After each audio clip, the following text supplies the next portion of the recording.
Ik wilde graag na mijn pensionering iets voor mezelf doen wat ik leuk vind, maar wat ook nuttig is. Dus een soort vrijwilligerswerk.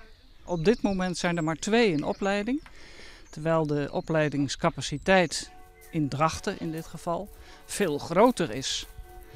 En hoe dat nou komt dat de Friezen en de Groningers en de Drenten zich niet aanmelden, ik weet het niet. Ik vind het heel erg leuk om met een hond om te gaan, heel intensief mee bezig te zijn. Het geeft ook gezelligheid, maar het geeft ook voldoening als zo'n hond het dan ook gaat doen wat hij moet doen. In beginsel kan iedereen het. Je hoeft geen opleiding te hebben gehad om met honden te werken. Je moet er een affiniteit mee hebben, denk ik.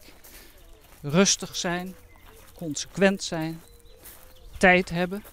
Geld hoeft niet, want de organisatie die zorgt voor bijna alles. Lieve Friezen, Groningers en Drenthe mag ook, maar we zijn hier bij Omroep Friesland.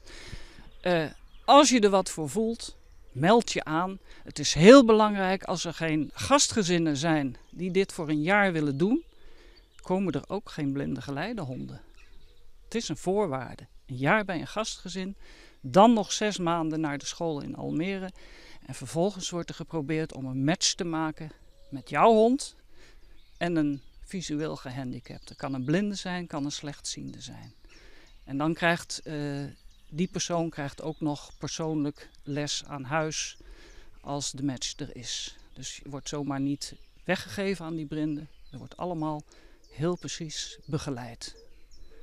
Meld je aan. Herman Jansen, Geleidehondenschool in Almere.